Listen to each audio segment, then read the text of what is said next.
Hello, and welcome to the Sovereign Collective podcast, where we bring you real, raw truth for your self-empowerment. I'm your host, Sasha Calavoda, and I believe that you can stand on your own 2 feet, but that you don't have to do it alone.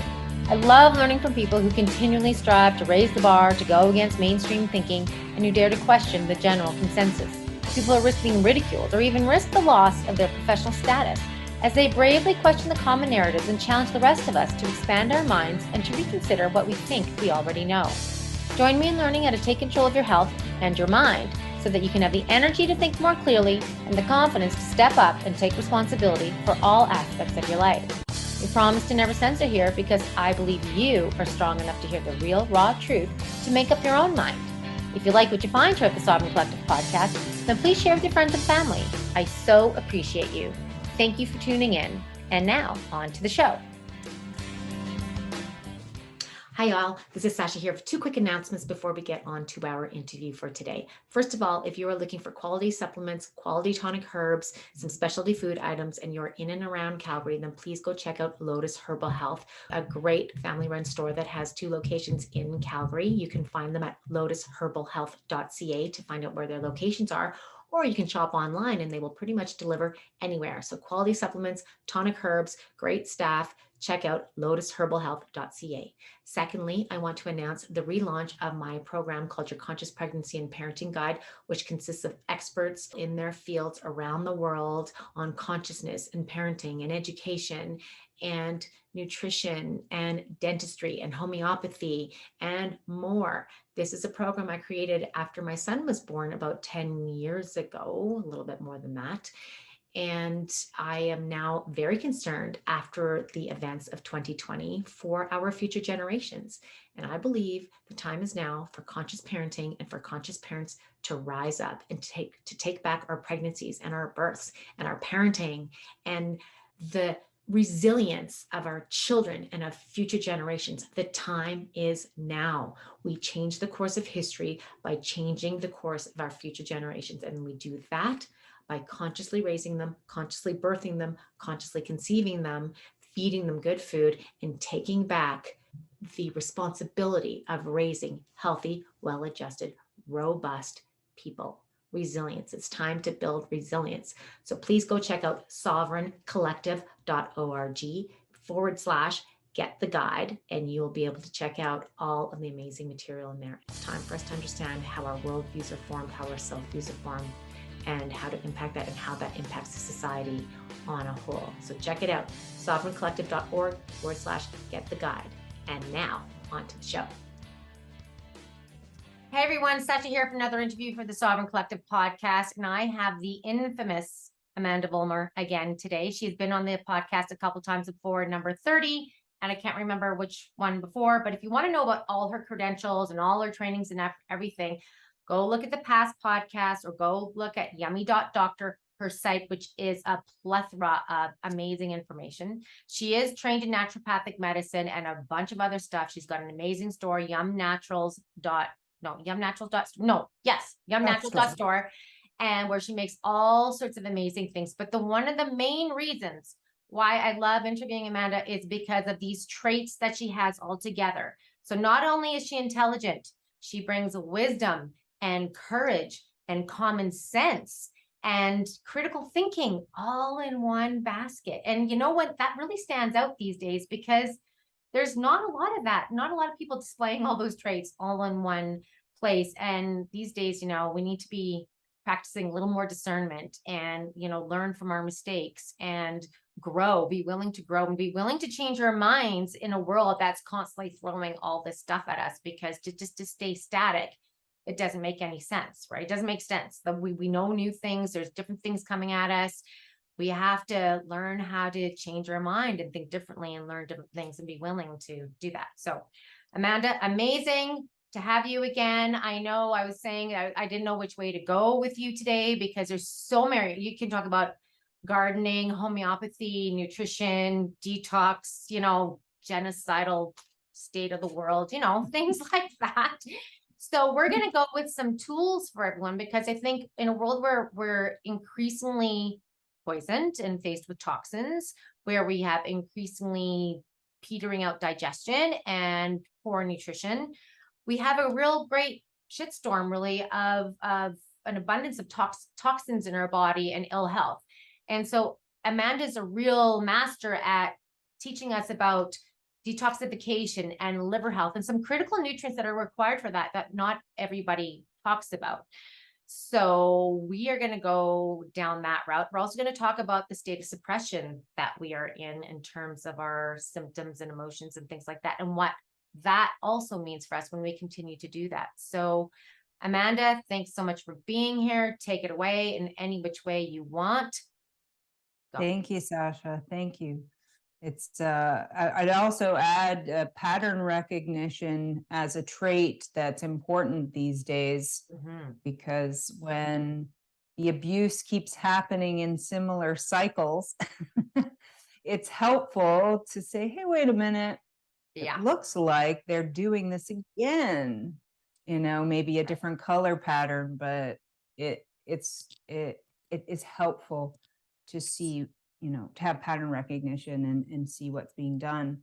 I find it really difficult to witness what's happening right now personally, with children dying and athletes and parents and elders just dying from being jabbed, and somehow still not making these connections with their pattern recognition that these are dangerous things. That I have people messaging me, emailing me, after the fact. I just had another one this morning. Her husband took the third of the jabs and is now in hospital. They don't think he's going to make it. And she's asking me at this point, how do we save him? Right. It's difficult to respond. I want to give them hope, right? But I also have to be realistic to them. Right. And I said, these shots were designed to kill and maim. That's what they were made to do. Right. And that is what is unfolding now. I said, your best hope at this stage is, DMSO, magnesium, high doses of vitamin C. What are they going to do when he's in the hospital, though? Because they're so restrictive. How is she going to administer the things as well, right? And also being stressed and so forth. And yeah, it's really hard to witness, especially now the children. Just in my feed yesterday was a 9-year-old, had the shots, is now dead. Every day I just hear it, just like I've always heard it for all of the shots, for all the way through. My feeds were always full of these stories. And it's really scrubbed from the internet, or maybe people don't know how to research properly, because it's out there. We've been screaming from the rooftops for years. Don't do it. Right. Just wait. I know you're being coerced, and that's a red flag. If you're being coerced, that means you should be suspicious. And if you're suspicious, then you wait. You have a holding pattern, learn more information, research, ask questions, be really sure, because you can't go back. You can't undo it. And I know we're going to talk about, how we could possibly undo it.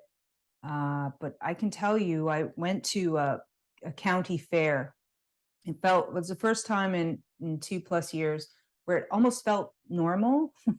Right. There were only maybe 10% of people wearing face diapers, and the rest it just felt normal.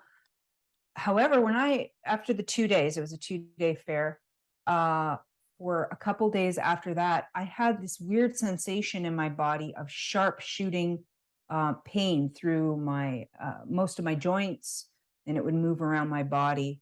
And I felt that must be cross-contamination from these people. I'm very, very sensitive. I pick up these things not only energetically, but from having my exposures, the few exposures I have had, I feel that they're very, very toxic people. So that I'm fine now. The last little bit, I've been not feeling that sensation. I just upregulated my detox, and I'm good. But That'll be good also to It's talk about for people that are sensitive like that. I talked to some people and they are having arthritic pains that they've never had before. They can manage it, but it doesn't seem to completely go away. And I'm sure there's other lifestyle factors that are contributing to that. But there are some people that are the real canaries in the coal mine, right? That are really detecting they're being exposed to more than others. yes. People who are aware and sensitive, they know something's up, something's different.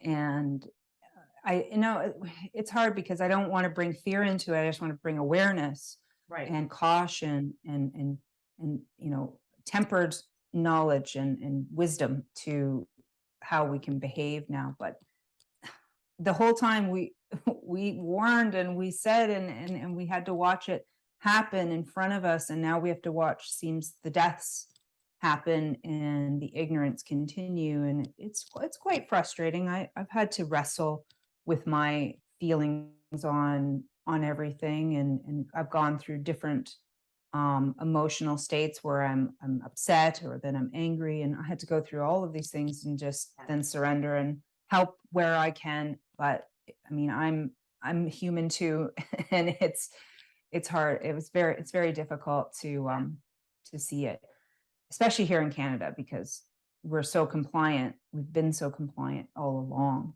My question is, when the heck are they taking the plexiglass down? I'd really, can we take it down now, or is it just permanent? Like, Some what's with are and that? some aren't. Some are and some I know. It's maybe some just know it's going to be coming back, so they're just I don't even know. And other people just it's the permanent. The mask and plexiglass, it's the future. I don't know. I get it. It's weird. The Yeah. whole thing is just weird. I mean, I asked in my Telegram channel, how many people in there, like wherever you are, what percentage of people do you feel are waking up and are starting to question and are not complying any longer? And do you see changes in the population in their decisions? And it's a mixed review. And some people are feeling like it looks sort of normal now. Nobody's masking anymore. But I think they've switched their tune. Their agendas are focused more on the fraud of climate change as they continue to geoengineer and damage our weather systems and put fear into people by creating extreme weather events and then doing their classic problem reaction solution as they always do, create the problem so that people say, solve this now, we'll not fly and not drive gas cars, and we'll live in tiny homes, and we'll just turn the lights off, and because we're in this together kind of And thing. stop farming.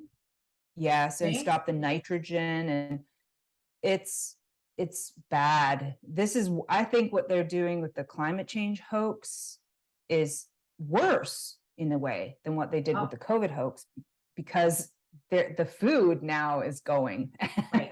and the energy is, and the gas is going. I mean, I just heard today that Macron in France, they didn't pay their gas bills to Russia, and so Russia cut them off as of today, August 31st. They cut off their gas pipeline today. Wow. So Oh my God. yeah, so Huge. I mean, people have I don't think they have any idea of what they're doing. It's going to be a rude awakening this winter, as every winter they've been, putting their goalposts, moving their goalposts again and again. We have to be wise, and we talked about growing gardens when we had our interviews and encouraging people to get more sovereign in all ways. We're talking healthcare, food, energy use, everything you think you need. Try to do it locally, try to store up what you're going to need in the long run. And my garden's really blooming right now, and I know a lot of people who are homesteading around me, and we're thinking in the right way. I really hope more people can get on board with that, so that they don't keep begging to the corrupted government systems, which are just corporations, which are owned by the WEF and Rockefeller foundations and all these criminals, that they don't ask them for solutions or go back into the mouth of the belly, or the belly of the beast, or the mouth of the beast, whatever you want to say, and just take a look at their lives and go, wait a second, something's wrong. And then it's up to us, and we're going to create our own economies and our own way of getting through this. And obviously one of the ways is learning how to take care of yourself and not going into the hospital system. Yes. You're good. I see you. I don't know if I broke up there, but you did a little bit. Just so everybody, if you're watching this on video, I'm having a windstorm and our internet is not the best in our new place. So hopefully we can complete this. Yeah. Okay. Yeah. So, if you don't hear me, let me know and I'll repeat what I said. It's been frustrating to not have solid internet here with all the forest around me. It does teach you that the leaves and trees protect us for a lot of things. Yeah, no kidding. Including EMF fields and that sort of thing. But the detox side, or the prevention side of things, look at how much we're exposed. It's ridiculous. And I say this often, to me, it's miraculous that we are alive. Totally. I mean, generations of vaccines, glyphosate all over our food, genetically modified frankenfoods, the nutritional values have dropped. We have all these trans fats and fast foods and seed oils that are toxic. And all the body care and hair care products and all these things that are just full of toxins. Oh, yeah. How do we do this? It's really quite something. And if people did, take any of these vaccines at any point, they have to approach detoxification from multiple angles. One being heavy metals, or the light metals like aluminum have to be purged and chelated. A lot of these waste materials, they don't willingly leave the body, especially pesticides or anything that's an estrogen mimicker. And one thing I caution women specifically about is birth control pills. Those do not leave. That synthetic hormone doesn't leave your body. And when it comes time for menopause later in life, I have so many women, they have so much problems with their symptoms and weight gain and mood problems, etc. And every time when I ask, have you ever taken, birth control pill, which a lot of the times they have thyroid dysregulation or endometriosis that flares up, or ovarian cysts, all these sorts of female issues, and they usually say yes. So we have to actually detox them from false estrogens and before they can really normalize. Now we're getting that through shots because there's glyphosate even in the needles, believe it or not. And obviously the food source, and where, if you're near farmers' fields, you get it in the air, for goodness sake. I'm worried about the birds and the small animals more than anything at this point, being in the forest. And I can count how many animals and birds are around me on my hands, because there's not, it's devastating what's happened to our bird population, our insect population, and soon the bee population. Every bee farmer I've ever met in Ontario, they lost their hives last year, every single one of them. So wow, every one of them. Oh, that's huge. Yeah, my beekeeper friend, who's about half an hour-ish away from me, they talk, a lot of the beekeepers have discourse with each other, and he said every single one of them lost their bees, lost their hives. Wow. Yeah.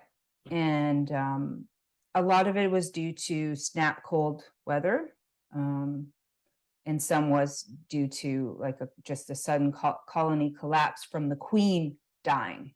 So or mite infestation. There's all kinds of things, but infestations and imbalances only happen when the terrain is damaged. And people need to understand this, that any type of disease state or condition is because the damage has already been had. It's already there. Whatever people want to, express, like infections or waste materials, and when they test those materials, they find microorganisms in them, and then having a problem with logic, they think that it caused the problem, Right. which it's not. Obviously, firemen don't cause a fire, but they're found on the scene. And it's the same thing with microorganisms in our body that are there to actually get rid of wastes and help that process. And then we add insult to injury by killing it all off. Glyphosate does that too. Antibiotic use, a lot of the poor nutrition, doesn't feed them or doesn't support the right type to flourish. And people aren't sweating, people aren't exercising, they're still brushing their teeth with fluoride, for goodness sake. I mean, where to begin? Yeah. So yeah, I don't know. I make tinctures, and I made this Essiac tincture Oh yeah. recently. So I've been, and hey, it's in some really strong vodka. So, Nice. No, too helpful. bad. I don't have one here. Okay. Yes. Another It's, great way to cleanse, to just do a little bit of a daily cleanse, right? Just that way. Yes. every day. Yeah. Yep. Every day sweat, every day drink your urine in the morning. I mean, you want to cleanse, drink your first morning urine, about a couple of ounces each morning, and the urea that's found in the urine will immediately flush you. And you'll know, because I mean, as soon as I drink my urine in the morning, within 5 or 10 minutes, I have to urinate, so I know it's the diuretic principle is there, and it's flushing and cleansing. I use products with DMSO in them, so I'm continually adding creams and lotions to my body that involve DMSO. DMSO prevents radiation damage. And a study that just recently came out, I haven't done a video on it yet, but this is a very important study because it proved that dimethyl sulfoxide denatures the forever chemicals, the chemicals that get trapped and stuck in our bodies, including a lot of the synthetic estrogens as well, can denature some of those, can break down, a lot of the pesticide residues, the glyphosates, that sort of thing. Wow. So I'll report on that in the coming weeks or so. Just a question around that. Does it matter? Does it matter for that if you're doing it orally or transdermally? Will it have the same effect? It ultimately, because as soon as it's in the bloodstream, it's all over, and it can go. Yeah. So yes, you can use it either. But I would, if you had, a lot of exposures that you were concerned about, even from these shots, there's all kinds of forever chemicals Right there. And one of the ones that concern me the most is Teflon, because Teflon is a forever chemical, and it has a fluoride attached to it as well, by the way. Yeah. And they still even manufacture it just under different names. It's really, this world is just mental, because you would think, DDT and all of these forever chemicals, maybe we should ban them outright and stop them, but they always just move them into other countries and change the names and this sort of thing. Yeah. So it will help to break down those types of chemicals in the body. So there is hope. There was another chemical, if you will, that would break down the forever chemicals, which is lye. Yeah. Lye will do it as well. Don't drink that. No. A little caustic. No. Yes. I make soap with lye. Right. Yes. So maybe the soap will help a little bit, or no, the lye breaks down. The lye is gone in the soap after the saponification process. But it's interesting to note. I mean, if you're trying to clean up a site of these types of things, Right. and they're also using certain types of mushrooms now. There's mushrooms they're finding that break down the microplastics and the plastics, which is very concerning. And DMSO will break down a lot of those as well. So that's good news. At least we have something in our arsenal that's very powerful. And if anyone is in a situation where they have been coerced into taking jabs, or they're worried because they did that, I would put DMSO as, on top of your list of things to do, and be quite regular with it. And if they want to have dilution charts and so forth, that's in my book, Healing with DMSO, of course. And it's a handy guide that they can just use to understand it, to feel confident, because people are scared of a lot of things that are that powerful. And that's really why I wrote the book, was to really have it as a handy layperson's go-to guide, so you would really pull it into your lifestyle. And magnesium as well. Around your book, are you going to be, you said you're going to be publishing one with a little bit more of the controversial approaches with DMSO. Are you going to be doing that anytime soon? Yeah, well, what has happened is I've been writing courses lately. Okay. So I realized that first I want to pivot and I'm doing these first 3 courses, and then I'm getting into deeper levels of courses, and there'll be courses on DMSO as well. And once the course on DMSO is done, that will pivot into that information. And you know how structured information helps you write, and that's how I think. Once I have sort of a template and I start building, then it can flow. Because when I go back to the old manuscript, it's such a mess.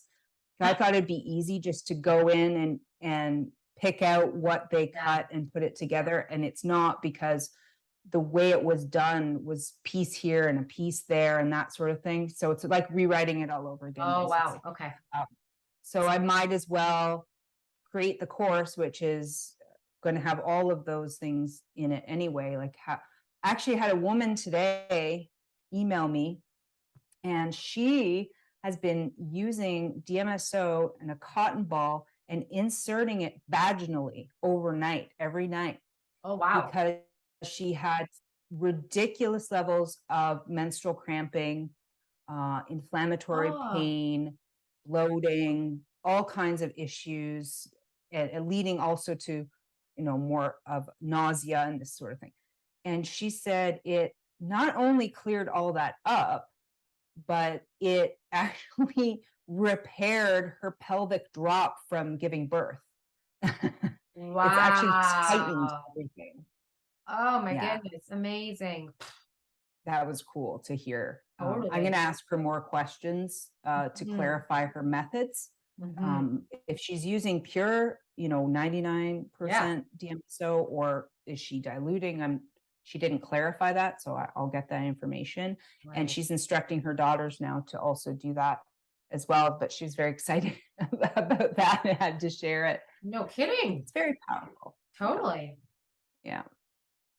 So, we have to start somewhere. And you're right about suppression. I mean, listen, there's a place for suppression. Okay, that's what emergency medicine's about, right? I mean, you're gushing, bleeding, you're having an emergency like a heart attack or stroke, something. The jaws of the medical cartel will come out and take you and suppress that and, revive you. And that's the piece of the pie that medical aspect brings. And that's great. Beyond that, beyond what the life-saving sort of emergency situation, we don't want to suppress. because the body is trying to always get into homeostasis, and it's a dance. It's a movement of push and pull. And if we continually push in one direction of no, then we can never reach homeostasis. If we allow the body to and listen to the body's symptoms and support what it's doing, then it will express the wastes, and it will be able to absorb and take in the nutrients and do this in and out dance to correct the situation. And it's just really arrogance that's happened, where we assume that, medical advancements are so awesome now and we've figured it out, and why would you go to all this natural, when we have such technological advances. And it's all just propaganda. Actually, we've gone backwards. Other than basic diagnostic tools and some surgeries and that sort of thing, we've gone backwards. Now, suppression, as an example.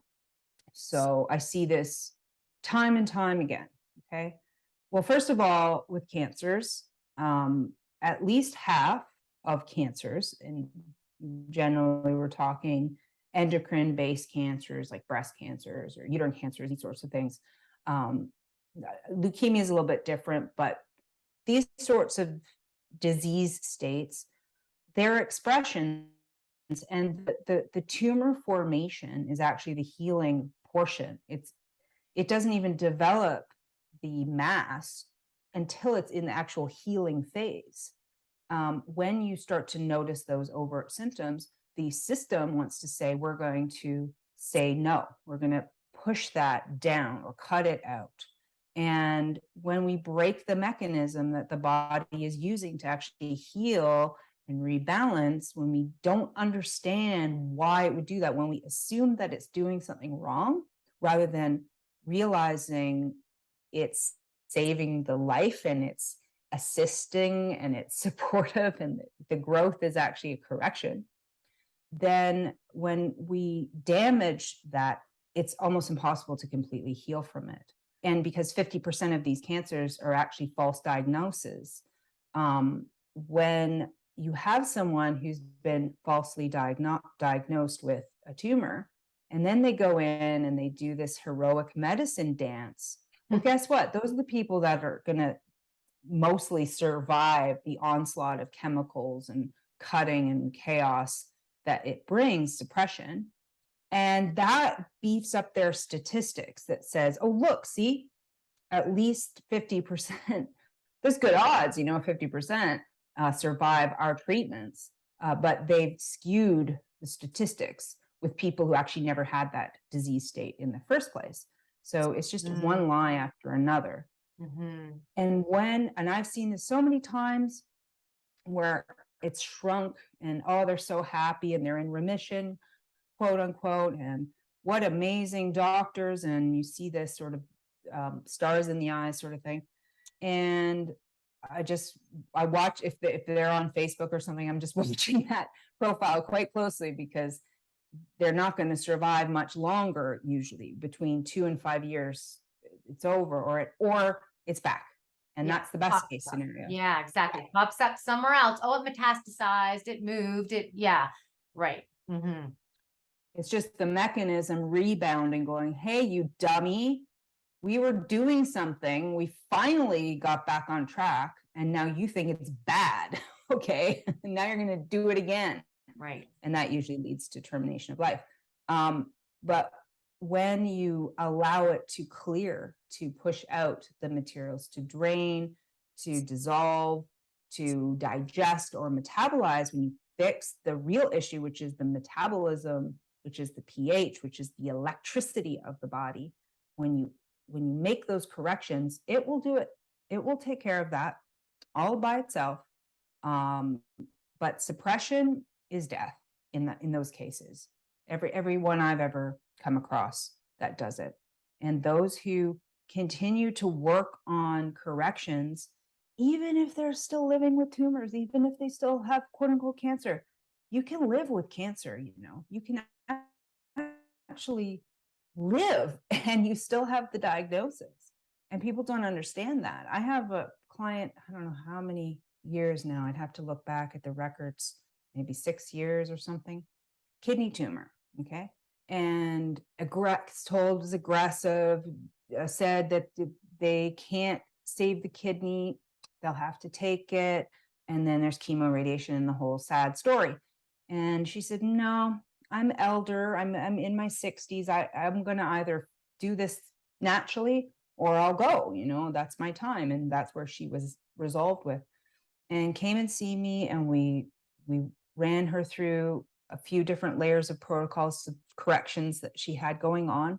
And she doesn't have the tumor anymore. She has a small artifact. So when Right. she goes for her MRIs, it's like a scar, So it stopped growing. It shrunk quite a bit, and then it just stopped, and it drained.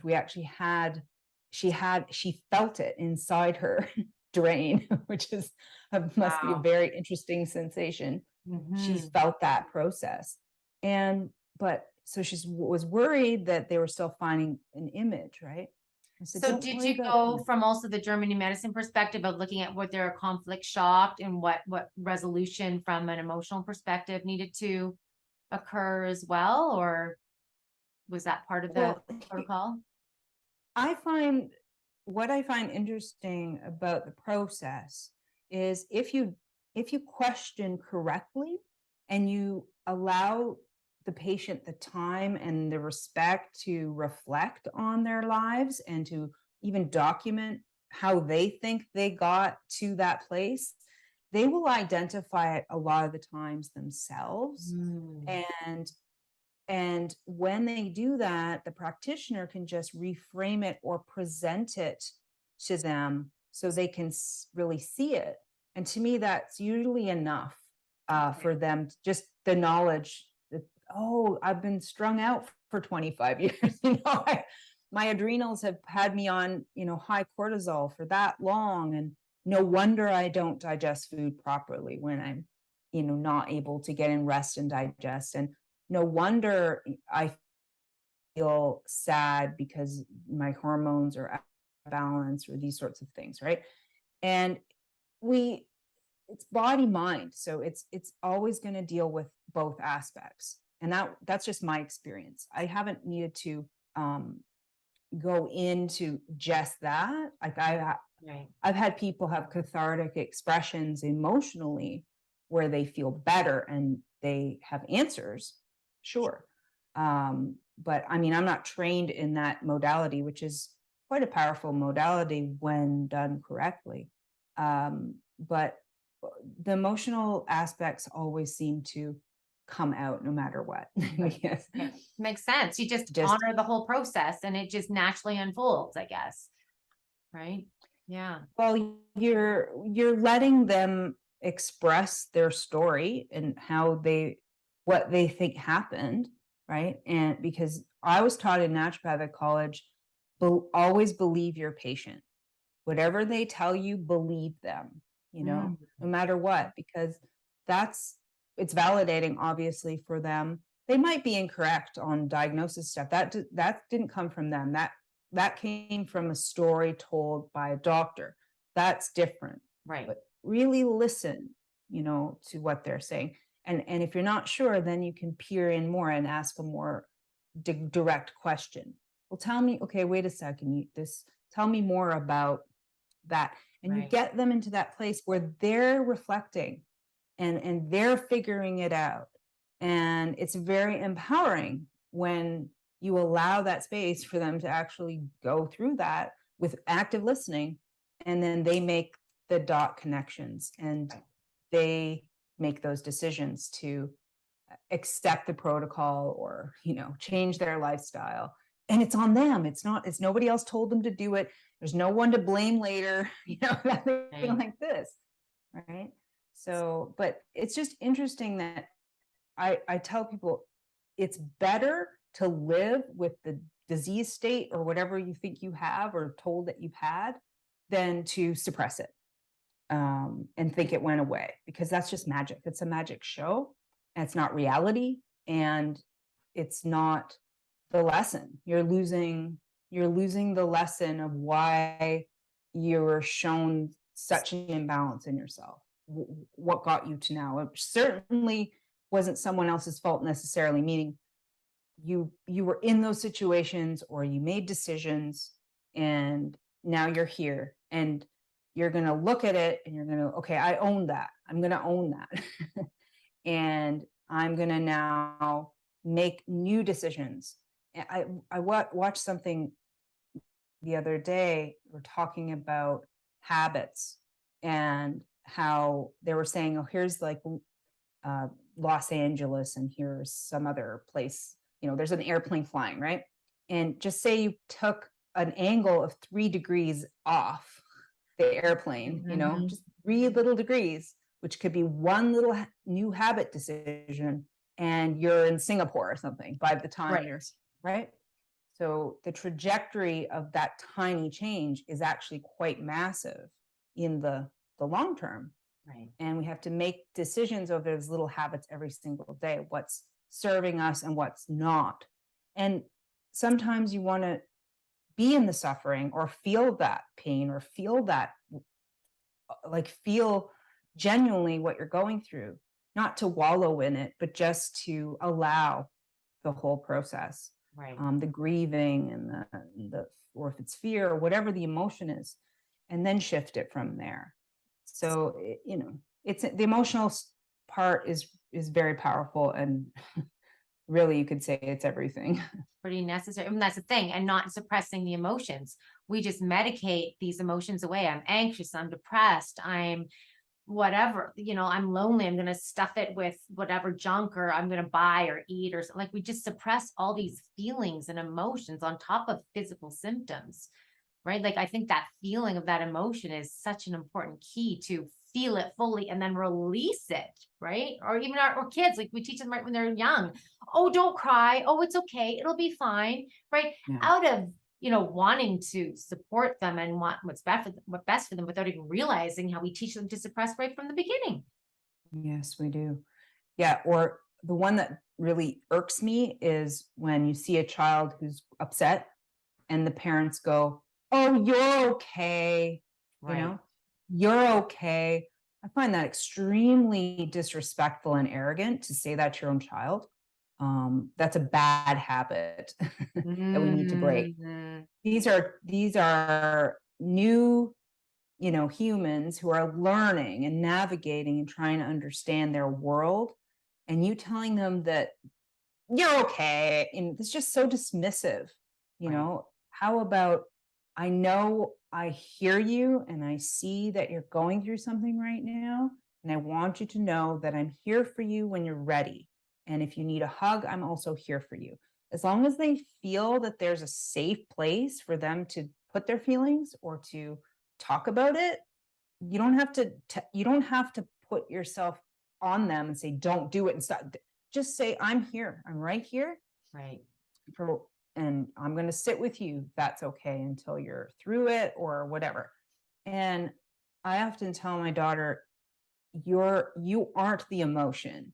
You are having the emotion. Right. But yes, you aren't that. If I'm angry, I have the emotion of anger, but I am not, it's not who I am. It's that I'm going through something in the moment, and then it will clear, and then I will reflect on why that happened. Right. So I'm teaching her to sort of separate it out a little bit so she can have her own objectivity, that it's okay. This is a passing emotion. This too shall pass. I'm going to feel it. I'm going to own it. And then I'm going to reflect on it later. But it isn't me, and it isn't forever. This isn't a forever feeling. Right. It will shift. It will change. And if it doesn't, then okay, I have to look more closely at why I feel stuck or whatever. But yeah, the the patronizing part of you're all right. I just want to. And we just do it really for ourselves.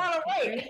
But they're not. And we do it for ourselves because we don't want to feel uncomfortable. It's not because it's not really for them, right? It's just, it's how uncomfortable it is to see them uncomfortable. So just Yes. forget about it. Yeah. So, Yeah. so coming back to detox, I interrupted you, I think, when you're going to start talking about magnesium. You talk about magnesium around detox more than anybody I am aware of. Nobody seems to put those two connections, considering this is the biggest mineral deficiency, I think, out there.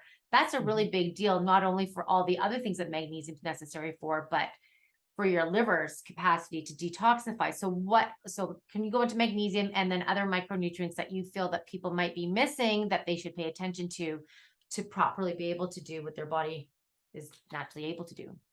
And there are many types of magnesium, and and that can be confusing for people. So I would just say, don't get overwhelmed about it. It just, even if it's just magnesium chloride or magnesium bisglycinate, or a mix of magnesium is really one of the best. Actually, Clive DeCarl sent me a care package. He's a very sweet darling, and he he knew that I was going through some extra stress the last little while, so he sent me a care package with a magnesium that he makes, and it has all of it in that magnesium, Nice. in the capsule. And and he was right. It is important that we get it transdermally, that because of absorption issues with the gut, but as well to give it to the gut directly too. So I've been doing both. I've been doing both, and I find it is helping me a lot. And I take it usually before bed because of sleep. And I do encourage, and I have encouraged oral use before bed for that reason. However, thinking about it goes in through the intestinal tract and will, affect the liver as well. This is why we can't take higher doses, because the liver actually purges excess through loose bowel, right? And that's sort of the restriction of higher doses, and why I promote also, topical use to get your levels up, because every single process of the liver is rate dependent on that magnesium to function. And if you're out, you are now sluggish automatically. Right. The liver is backed up, and it controls the menstruation. It controls aspects of the prostate in males. It is your major blood filter of the body. It's like your receptionist of your body that dictates everything from all your endocrine system and hormone making and your gallbladder and digestion. I mean, it's massive, and it's probably why it's the only organ. Well, you could say other organs can be regenerated, but not like the liver. The liver really can self-regenerate, even from, I think it's 30 or 40% is all you need of your liver to regenerate it fully. Wow. And that's how important it is. That is, like, we need it no matter what, Right. And to that level. So when people, and obviously if you're filtering and you're detoxing, and there's the P450 system as one of the detox systems. I actually, it says my connection's unstable, so Yeah, you did freeze for a bit there, but I do see you now. Okay, good. It told me this time. So I mean, there's 7. So I did a video on liver health, and I went through all of the different enzyme systems and detox systems of the liver, and there's 7 different ways or pathways in which we do so, depending on if it's water soluble, fat, oil based, all the different types. And then it needs magnesium as a catalyst to get that job done. And a catalyst speeds up chemical reactions. And just think about it. If you don't have the speed in there, you're going to get backlogged. And that means you can have constipation. It means you can have toxins recirculating back into the bloodstream, gumming up the lymphatic system, causing acid base, issues. So acid, alkaline have to be in the right components in the right parts of the body. So we have, for example, acid mantle on the skin, acidic mouths, more acidic, lysozymes and stuff in the eyes, so forth. Vaginal canal needs to be acidic for it to be in balance. A lot of women are like, oh, I have candida imbalance, or I have a bacterial vaginosis or something. And it's like, well, douche with 50% apple cider vinegar and see if that works, because Right. probably too alkaline. Yeah. Right. And then other aspects of the body need to be not acidic, especially the blood should be, not acidic. And for the proper types of microbial milieu to flourish and help you break down those wastes, right? So magnesium is, you have to, you just have to, just like I say, okay, at least start with magnesium, guys. I mean, if anyone's taken any of these shots or anyone's had any exposures to vaccines, magnesium is a daily requirement. And obviously leafy greens, and there's all kinds of foods and nuts and seeds and these sorts of things that will offer magnesium. But it's not enough if you have people who are stressed, they're not digesting and assimilating and delivering as well. If you have thick, viscous blood, how are you delivering? No. Right. So say you did get into the gut. Yay, step one. Right. Now you have to actually get it to where it needs to go, right? And if you have this thicker blood, which is a part, people losing their hair, right? You hear this a lot. Yes. And they're worried, and they're aging, and they're worried. And they have diabetes, and they're worried. It's because your blood is viscous. It's not flowing well. And you want to obviously drink enough water, and ensure that you're moving your body, you have motion, you have some sort of activity. For me, it's gardening. When I go in my garden, I hope no one ever takes a picture of me coming out of my garden. I'm like mud and sweat and stains. It's terrible. Perfect. It's the best way. I love it. I love it. I love it. With the thick viscous blood and potential for clotting, are you recommending serrapeptase, nattokinase, anything like that? Systemic enzymes will assist. I wrote an article called NAC, N-acetylcysteine is the ticket. It talks about the glutathione system and which supplements or foods feed that system, which will sequester by producing reactive oxidant species, sequestering, glutathione, grabbing out free radicals, cleaning up the system, accelerating liver processes as well. And that's one of the things that DMSO will assist with because of the sulfur moiety that lends itself to the production of glutathione, which is one of the cleanup crew antioxidants in the body. Right. So yes, I mean, absolutely. And there's all sorts of ways that you can go about this. This is the good news, right? I mean, aside from your basic elemental minerals and vitamins, the big ones, iodine, magnesium, sulfur are some of the top three that are low in almost everybody. And iodine, like most people are super low in iodine, right? Yeah. That's a huge one as well. Yes. And to the point where they would have to correct it, they would have to go into orthomolecular doses, super high doses to correct the issue. A majority of people with sluggish thyroids, they're not utilizing and absorbing the iodine, or they're taking in bad iodine or toxic iodine through the synthetic addition into salts and other foods, right? Or they're blocked because they're still using fluoride or other halides, bromides that compete. Yeah. So what's your favorite form of iodine, and how do you recommend people dose it? Well, I have a couple of different ones, and I hate the taste of iodine. I'll be frank. If you don't mind it, just throw it in your smoothie or throw it in your water and get it. And use the Lugol's or whatever. Just go for it. I'm a wuss when it comes to that stuff. So I like to use it transdermally. And I have a bit of a night ritual with topicals And one of them is just grabbing a couple of drops and either rubbing it over my thyroid, or I change different spots because I don't want to be, it'll stain. So I don't, if it doesn't fully absorb by the next morning, Yeah. I don't want it to be so visible. Yeah. So using the skin system to titrate or to make the decisions for the body and how much it wants at any given time is one way.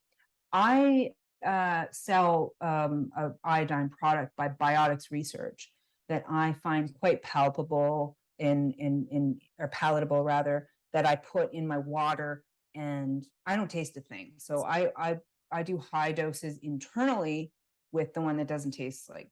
So We're high looking dose would be sometime. like Yeah. 5 milligrams, 10 milligrams, 20 milligrams. Like, what do you? Yes. Okay. Yeah, or higher, Or higher. or 200 Okay. or higher. Wow, Yeah, 200, huh? actually, if you Clive has a good few videos on important amount, how to use iodine well. I would recommend people go watch And what is his name? Clive administers. who? Clive DeCarl. Can you spell that? Last name is DE, and there's a space actually. Okay. CARLE. Oh, thank you. Okay. And just topically, is Lugol's better? Can you use nascent? I have nascent. I Yeah, use nascent, and I you do can. that Nascent's orally good. and topically. Yeah. Okay. Sure. Okay. I haven't found a difference, to be honest. I mean, maybe you could go into studies and get all nerdy about it. But most people, it's a compliance thing. And as long as they are getting enough, and plus I eat seaweed, you can get significant amounts of iodine if you're eating seaweed. So try to include seaweed into your diet. Even if you don't like it, you can buy some of the, not just the nori sheets. There's all kinds of a variety of seaweeds that you can get, and you can break off a chunk and just throw it in your cooking, and just like adding salt, really, right? Right. And it just dissolves away, and you don't really notice that it's there. Okay. And that's another way to do it. Okay. Yeah. But I mean, vitamin D levels, all the fat soluble vitamins. Vitamin K2 is another one I see routinely people very low in, and especially for those who have like an osteoporotic state or osteopenia or joint pain, the arthritic states, or anything where they're told they're depositing calcium in tissues or soft tissues, even frozen shoulder, even some of the tendinous, fibrous tendinous problems can be from chronic inflammation leading to, deposits of calcium.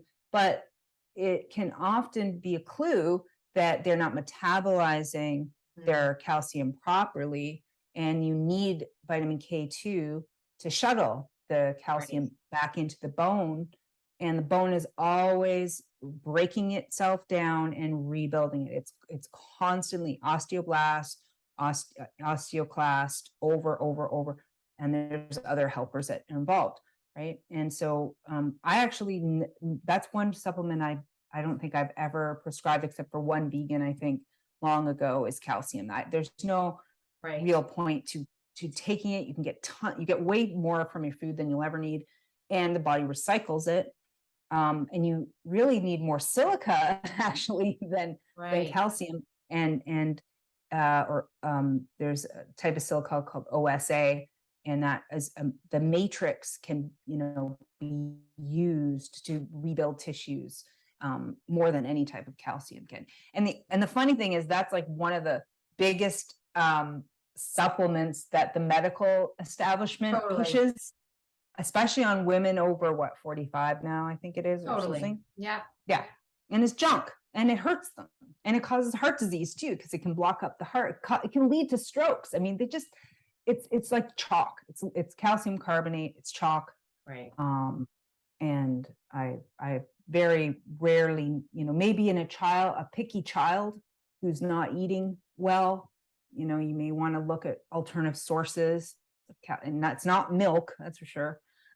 What about tissue salts? Tissue salts. Yes. Oh, I love tissue salts. That would be a great way to get iron up, like help. So ferrum phos, if there's an iron concern, or fatigue, I often check in with my daughter how she's feeling. And I use fatigue as my guiding stone or path to say, okay, well, it's time to eat this, or it's time to have the tissue salts, this sort of thing. Okay. And same thing with silica.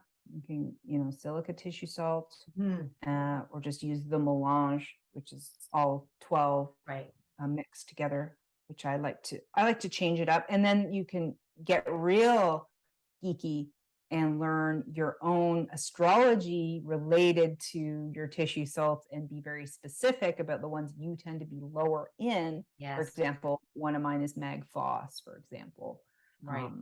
And that's the salts of salvation. There's another part of George W. Carey's book, something in the salts of salvation. I'm the blanking on Zodiac and the beginning Salts part. of Salvation. That's it. Zodiac and the salt. Yeah. Yeah. And people, it's a tough book. I think you can. Yeah. It's tough. Awesome. Yeah. But I love it. I Yeah. actually have my facial diagnosis book in I just happen to have this book with me right now, but I did do an interview with Dr. Bear Lando on the tissue salts, because we were supposed to talk about it before and we never had time, but I'm quite obsessed with them. So yeah, I have that book too. It's fascinating. Totally. Just you can study your wrinkles and go, oh yeah, my sagging cheeks, Nat Foss. That's what it is. I'm working on that right now. I use the gua sha tool. This is one of my gua sha tools. Oh, I have one of It's those. a quartz crystal, or it's rose quartz. And if I'm reading something or whatever, I'll put some oil on my face Good idea. and I'll massage it up, and it feels great because there's all this lymph in here. Like if you run your tongue over inside your lip, it's bumpy. That's all lymph, all in there. So you want to mobilize the lymph. You don't want it to stagnate. And a lot of that gets, drags down these jowls here. So that's a good idea, because I have mine in my shower and I never use it. But if I'm just sitting there and I could do this, watch a movie or watching something, I could do this. Exactly. Yeah. Good tip. Yeah. Thank you. Okay. So we're talking about, so we got silica, and when you start talking about bone stuff, I'm thinking borax for boron, which can be very good for the bone matrix, but also detox, right? Yes. And that is another one that people are very low on chronically, is boron, which is another one for, as you said, osteoporosis, but also inflammatory conditions. And it detoxes, especially if you're using it out of like the borax itself. And on yummy.doctor, if you type in borax, I have all of the ratios and recipes on how to actually dilute borax properly and ingest how much you ingest to get the elemental boron out of the borax. And so it's pretty easy to do. And people are like, what? Drink borax? Yeah, okay.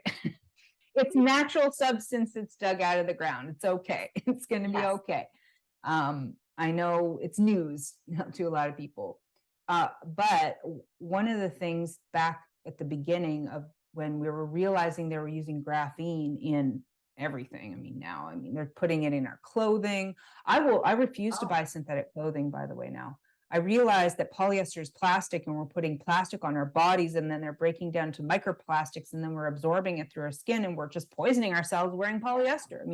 You want to ban one thing that could help all kinds of situations, then just boycott polyester. It's cotton or linen for me now, my body, or wool in the winter. And they're harder and harder to find more natural fiber. Like I'm wearing all linen right now, but it's more and more. A lot of places that used to, they're blends. They're not they're blends. Like 20%, 30% polyester, and not all cotton. Yeah. And the worst is now they're greenwashing it for the woke people, saying, oh, look, we recycled plastic bottles and we put it in your clothing. Aren't we so smart? Yes. And people are just gobbling that crap up. I'm like, you're hurting yourself. You're putting this on your children. They're going to have endocrine disorders. You wonder why we have gender problems. Come on, man. Like it's not that difficult to figure out, really. Yeah. Oh, we're putting, endocrine mimickers on our bodies all day long, and we expect just to be fine about that. So yes, being very careful about what we wear is also, something I became even more sensitive about, or like not, especially with my daughter, like, no, it's cotton or this. I will buy you. I don't care. Whatever it costs, we'll find organic cotton and we'll do it. And plus, the other thing is the clothes last long time. The synthetic stuff breaks down, gets pilly, is garbage. And there was a study done on how much microplastic comes out of your washing machine and your dryer from those polyester crappy stuff. And it was a crap ton. And here you are just polluting your own local area with the clothes you're buying and washing. I mean, they must hate us. Do they hate us? I mean, definitely.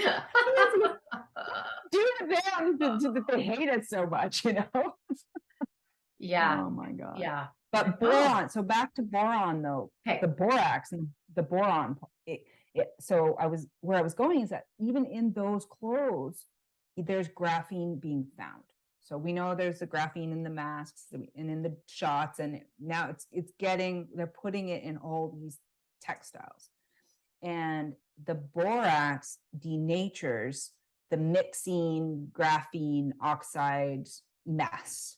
And I would say add your DMSO into that concoction, and you're breaking down these types of toxins quite well. You're going to upregulate blood flow by adding in the DMSO, which opens the blood vessel and allows circulation to increase, which people use DMSO and they're blown away because just from one thing alone, if you just put one of its qualities of opening the blood and allowing some blood flow to get there, they feel better, just from that. Right. But the borax component is a detoxing agent, and it will shuttle a lot of these and denature a lot of these particles out of the body from what we found so far. So that would be on the list for sure. Okay, so I know we're getting later on time here. So quickly, any other micronutrients you think we need to cover? And I'm just wondering if, just as a basic, what are some basic pillars? If people are just like, oh my God, there's so much information, what do I do? What are some basic pillars to detox? And what are anything that we might have missed? Just a quick overview. Well, I want to do special mention for probiotics or fermented foods and this sort of thing, because what's happened is in the meats and especially, or if people are using antibiotics, we're getting residues. And so we're killing off the very thing that helps us make B12 and other vitamins, assists in all sorts of functions, digestion, assimilation, shuttling, moving, etc., identification. So making sure that you're repopulating the microbial aspects of yourself is something to pay attention to. Yeah. There's people like, oh yeah, I eat yogurt and that sort of thing. Okay, well that's one lactic acid producing bacteria, sure, but there's a lot more to it. And omega-3 fatty acids I also would throw in there too. I've seen a lot of deficiencies lately in that realm, just not getting enough good fats, again, can be assimilation digestion problem. So I would say to people, it's actually, your body's always trying to make this correction in detox, of course, because otherwise you'd be dead. So obviously those mechanisms are already happening. And not only that, internally, your body makes wastes, your own endogenous wastes that just from day-to-day use, that has to be dealt with. And then we have the exogenous as well on top of it. And then we have internally stress, and that's also producing chemicals that have to be denatured and dealt with and that sort of thing, which you can put into the endogenous camp. But lifestyle, and this is one of the courses, by the way, I'm in the midst of designing, changing and looking at your lifestyle and just making a list. It's not to be overwhelming. It's just about, I'm going to make some decisions for my family or for myself, and I'm going to just assess. I'm going to assess everything now. I'm just going to look at it. What am I doing in with the shower and the skincare and the food and where could I make one change tomorrow? Just one simple change. And that's all you start with. The next time I go to the grocery store, I'm not going to buy the Doritos this time. I'm going to look for a healthy chip alternative or something. At least reducing the chemical load that you would have to detox is a step in the right direction. Are you spraying Febreze around your house, or are you using those Glade plug-in poisons, these fragrances? Are you spraying perfume all over your body every day that is synthetic? That is a decision that you can make, very easily to shift what you're doing. Oh, I like to smell nice, so I'm going to use essential oils instead, or I'm at least going to find a phthalate-free fragrance that is, it's one step, toward a healthier choice, this sort of thing. And deep breathing, going to bed at a correct hour, sweating, stretching, going for walks in nature, singing in the shower, laughter, these sorts of, or taking a little bit of a cold shower. I mean, these are all simple things that you can choose to do that assist the body. Grounding, walking outside barefoot. I mean, this is correcting our electrical system of our body, right? Which almost, other than the heart and the nervous system, I mean, mostly the medical system ignores how electrical we really are. The body electric, and that we create a tube torus, we create a field around us. I don't know why they don't want to acknowledge that. The Heart Math Institute obviously has done work and studies to prove that we do have these fields. For those who need to see it somehow to believe it, it's there for them. But those little corrections can, like I said, that 3-degree pivot, just making a little bit of a different habit over time can really add up. And when you have a little bit more energy or a little bit more positive thought on something, it can make a difference to make another change. Right. And then the energy continues to come up, and you don't feel so overwhelmed. I can't, this sort of place where I can't take one more thing. I just have to numb myself in front of the television, or numb myself by shopping, or numb myself by any of the addictions. You name the addiction, right? Right. Where people do that because they're not able to cope. These are poor coping mechanisms, but they're doing their best with what they have. But recognizing that if you just tiny drops in the bucket eventually will add up, then you can make the bigger changes after. Then it's not so overwhelming to now completely change the way you shop, or to start a garden, or to do coffee enemas. I was just gonna say, or do coffee enemas. Yeah. Which we didn't even talk about, but that's a big part of glutathione production and supporting that liver, right? Exactly. And for you guys that want to learn about hot coffee enemas, go to Yummy.Doctor, and Amanda's got the whole protocol videoed for you so you can learn how to do it. And it's way easier than you think it is. Way easier. Yeah. You just have to do it. And sometimes I get in a funk where I just, I don't want to, I'm busy. And I have to catch my own self. And that's normal. That's where we go through. It's been summer. I've been gardening. I've been trying to get rest and rejuvenate for the next cycle. There's times and places and phases and decisions that you make. But if you're having a health crisis, a serious health crisis, then you're going to want to do those things, because they're going to give you big bang for your buck, and for your time. It's, you're sitting for 15 minutes, you're having some really great poops, and it's the smell of coffee. It can't be that bad, and you're really increasing your energy in your body, so that again, you can cope. Now you can look around and go, okay, I do have to, clean the house today, or go shopping, or take my child to XYZ, and all of the things that we're always doing the day to day.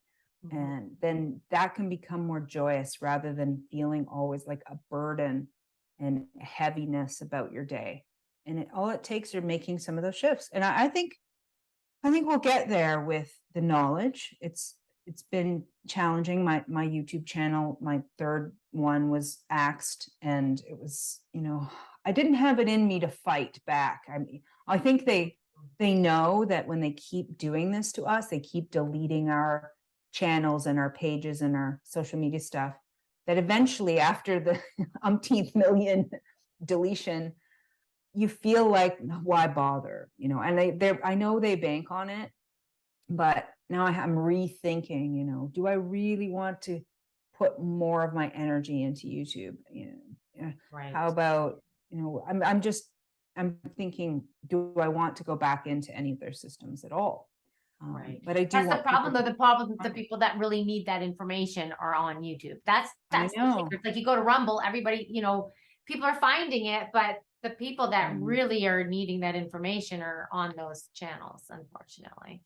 Well, it comes down to this line in the sand, as I've mentioned before. We're getting to that place where if you just trust the alphabet corporations and your corrupt government at this stage, especially at this stage, I mean, then I don't know if there's much help for a lot of those people, because they're not going to wait. If they haven't woke up now, I mean, I really thought more people would be awake, at least in Canada. Yeah. But and I'm up north more, in Ontario, and it's interesting because those who live in, in the harsh, more hard winters and that, they're robust people, and they can smell BS pretty good. They might not know the whole story. They might not understand that the PCR tests are fraud and are meaningless. They may not know that there's no viruses and that contagion doesn't work the way we're taught and all this stuff. But they know when the shit stinks, and they have a healthy skepticism of government. And I feel more comfortable around the northern folk than the city folk in that regard. And I'm concerned that a lot of the city folk are just really tunnel visioned and trust what the government says, and just like robotic almost in a way. Totally. I don't know how to help someone who can't help themselves to at least some degree. You can't. And that's why I'm in Alberta, and we were thinking maybe BC, but the hippies in BC, like they seem to be anti-establishment, but when it comes down to it, not really. The people that I keep saying, the people I want to be around when the shit really hits the fan are redneck Albertans. The rednecks that, they know how to do things, and they more know who they are, really. Like, they do, because they know it. They're not like just going away to do some festival and just don't follow the rules until they're forced to follow the rules, kind of things, right? You want to be around people who they're have not soft.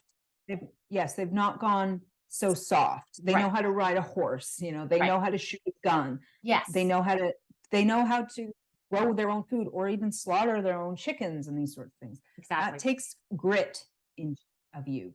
Yes. And it's the grit that we need at this stage, especially with what's coming with all the energy shortages they're making on purpose, and the more illusions that they're spinning with their talking heads, in media, which I know they're moving them where they're not real people anymore. A lot of those media outlets are going into AI or composite, where it's not really, it's like photoshopped, or it's CGI'd people. Right.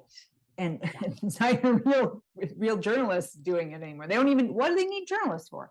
They're not there's no journalism other than the alternative media. No. So they don't need it. They can put robots in their place and just program them to say what they want them to say. That's the state. We're 1984, like 100% when it comes to them already. People don't even know that. I mean, people who watch that stuff still, they're programming. People actually still watch it. Like, really, like people actually go to CNN for their news, or CBC. Like, they actually do that. It shocks me. Bizarre. It shocks me. Yeah. Yeah. Okay. You can't be informed that way. Pardon? Well, you can't be informed that way. They think that that's being informed. They're mistaken. that's being programmed. They're not being informed. No. You know, but No. yeah, we'll see where it goes with the next, winter. Mm-hmm. And I know that the interest rates for mortgages is gone up like a ridiculous level. Oh, dear. So a lot of people will be losing their homes, unfortunately, because of just the interest rate rising such an astronomical level, which of course they're doing on purpose. And it's hard. People are struggling. I mean, the food prices and the gas prices and all these things. I really just how calm everyone is. I don't know if I'm impressed or insulted that everyone's just like going along. They don't know. I really think they do. I was driving home from BC with a friend a few weeks ago, and he thinks he's so informed and he's gone through a lot in the last little while, and he's changed a lot, but he's still getting his information from mainstream sources. And he's like, well, I think, in the end, he won't see it. He doesn't call it the jab, but the jab, the benefits there will be some side effects, but the benefits will be, I'm like, where do you even get this from? Like honestly, what he really believes he sees the science is like, you have no idea. Like, and he doesn't see what's going, he literally right in front of his face, go by to the gas station, $2 a liter in BC. And he literally doesn't see it. I'm just like, I can't see it for you. I can't. You want to have to see it. You have to keep flying that Ukrainian flag. That'll sort it out. Totally. I saw one. I still saw one, and I want to roll down like I'm from 1995. Roll down my window and yell out. I'm like, oh, are we still doing the Ukraine thing? Yeah. Like, is that still? I'm like, you're hardcore. I mean, even the people who still wear masks, I'm almost impressed in a way. I'm like, well, it's I was just having that conversation today. It's like that discomfort, but those people are already wearing the masks. Now it's acceptable to hide. But it's like, isn't that season over with? Isn't Ukrainian season over with? Like, what season is it now? Right? It's climate change season. I think we're done with abortion season's done. Gender bending season might be still ongoing, overlapping. Yeah. But we're in climate change season now. So it's really, I hope people can learn pattern recognition, but I don't know. I don't know if it's just a born skill or if you can actually learn it or not. I'm still been trying to figure that one out, because if you can learn it, I want to teach it. No kidding. Yeah. Okay. Well, this has been great, Amanda. I knew we'd go into all sorts of different things. People, start taking care of yourself. Take control. It's your choice. What do you put in your mouth? What do you put on your body? What do you bathe yourself with? What do you how do you medicate yourself? What do you know? What are you prepared for? Have you built your home apothecary? Are you ready for what's happening? Because a lot of these things you can just reach for. You don't have to depend on anybody for it, right? Like, you can make your own body care stuff. You can buy Amanda's amazing stuff. She's got all sorts of stuff. Check out yumnaturals.store. So how to find you, I'll put it down in the notes, but yumnaturals.store, yummy.doctor. You have a couple Telegram pages. What are the main, let's share with you. DMSO.store. DMSO. Oh, right. Okay. Yeah. That's all the DMSO infused products. And then, Telegram, obviously. I still have one lingering YouTube channel.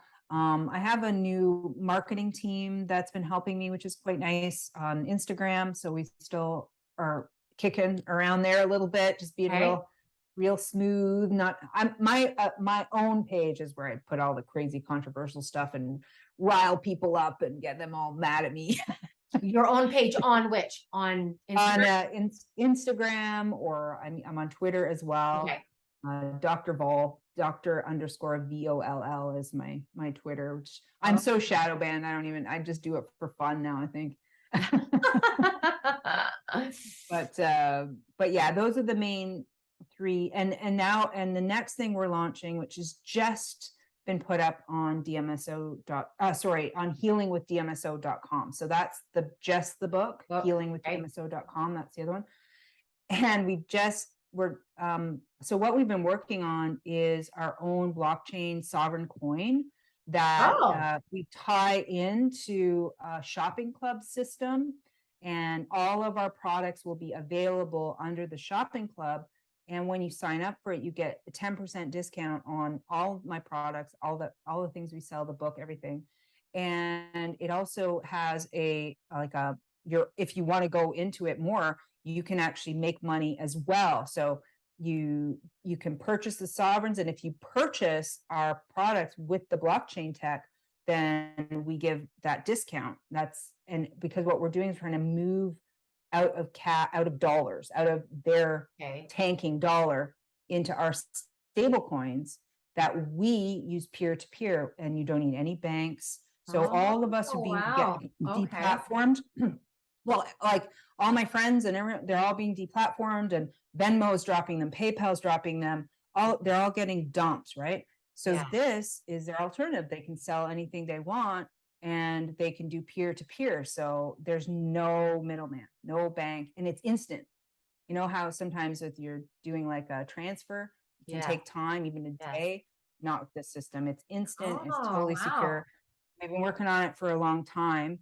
And the also aspect of it is when you sign, automatically you're a sovereign citizen under Turtle Island. So you now are part of the tribe, and you are not part of the cult. And so you can just dump them, and you can, as we learn, as we grow, and as we make our statements and our claims and our landed status, then that's built into this. So as soon as you sign the membership, you're out of the society, and you're under the tribe, basically. So it's really exciting. Okay. And that's already out, or that's to come? We just launched the sign up. So for people who want to get in early, because it's like, it has a bit of a MLM sort of structure to it. It's a little bit different the way they've done it. But essentially you can, based on your sales and that sort of thing, you can get residual income. So it has a whole residual income system and everything. So it's brilliant. There's been, there's nothing that I've seen so far that doesn't have any strings attached, or there are all these fees or whatever. Because if we don't get out of their systems, then they're going to drag us, down. So we've been smart about where we put our resources, and this is one way. And then so anybody who has a business can put all of their items on their own website under sovereign system. So they have their website, people go, they purchase with sovereigns, and which is backed by a Swiss franc right now. And they can peer-to-peer, they can buy all kinds of things with that token. And it's more involved than that, but it's freaking brilliant. And you don't need a bank, and then they're going to launch a credit card, a black credit card, and you can have your sovereign coins on your credit card, and you can buy and out in the world, and it'll transfer it in the moment to whatever the cash is or whatever you're purchasing. And it's like tap and pay with the sovereign coins that will translate into the currency. So but the credit card part will take a few more years, because the program costs like $2 million or something. And so to find out about this more, people go to where? Okay, if they go to healingwithdmso.com, let me just pull up this is like today. I wasn't even going to talk about it. Freaking brand new.